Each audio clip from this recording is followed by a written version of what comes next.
like any other we'll see in our lifetime. Hopefully, we're finding ourselves at a crossroads as a country. We are mad at each other. There's no such thing as polite debate anymore. Can we turn back before it's too late? Lexi Hudson from Young Voices up late with me on the Final Five to talk about this and more. Lexi, good to see you again. Thanks for having me, John. So we talk about what a democracy we live in as a nation, and this grand experiment that is 200+ years strong. We're really at a turning point, and this is something that people are taking a long, hard look at right now. It's true. It's true. And one example of people taking a look at it, the American Academy for Arts and Sciences, one of the oldest scholarly organizations in the country, started by John Adams, right in the Revolutionary era period. George Washington, Thomas Jefferson, Ben Franklin, they were all members. They just released a report a few weeks ago trying to assess and make recommendations for how to improve our civic health, our democratic health. And they put together a commission 2 years ago, bipartisan. Some very smart people in our country were involved, and they listened to hundreds of Americans across the country, and they put together these 30+ recommendations for ways to usher us into what they call a fourth founding era, basically an era of greater unity and common purpose as a country, and most importantly, an era where we more perfectly live up to our founding ideals, which we have not done a good job of, past or present. You know, when you mention about just people being involved in the process, I mean, I think we've certainly seen no more evidence of a turning point over the last couple of weeks than we have with the various protests, with people speaking up, making their voices heard across the country for so many different reasons out there. And I'm curious how, when you have people who feel disaffected, who feel disconnected, who feel like they're not being heard, you know, how we can take a look at what democracy is and how this fourth founding can come about with bringing more people into the process and making them feel as though they have a stake in what happens here in Washington and across the country.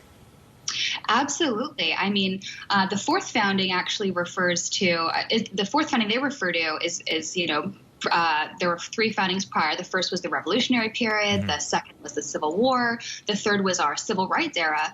And each era was a time of, as we know, great civil domestic unrest where people were fighting. They were taking to the streets. They were doing exactly what we see happening now, where people said to themselves, you know, we're not taking it anymore. There is injustice, and there's hypocrisy in our society today, and we need to do something about it. So, in my opinion, the protests we see, not the riots, but the protests, are people exercising this fundamental democratic right, which is, you know, free association, free expression, and dissent, political dissent. Like, it's great that we live in a country where we can express our concern and our frustration with our leaders when we see injustice around us. Lexi, so I think it's encouraging. Yeah, I think some of the findings of this report too were calling for things like expanding a representation in the House of Representatives and making Election Day more of a holiday and something that makes it more of a shared experience. But before we go,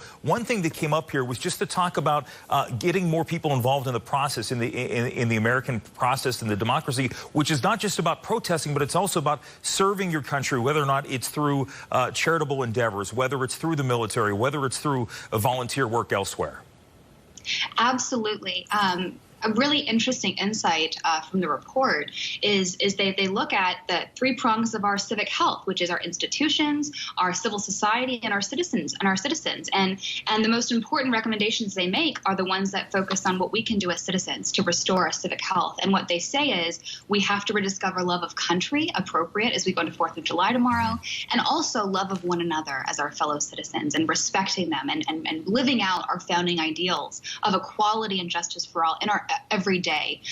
So I love that part of the report, and I'm encouraged, as we were talking about earlier. I'm going to tweet out some of the findings here. Lexi, good to see you again, and I think that's the most important thing, is just love of each other. I think you can talk about love of country, but love of each other, and realizing that, my God, we're all in this together, no matter what this may be right now, because there is a lot of this going on right now. That's right. Lexi Hudson, have a great holiday weekend. Thank you so much.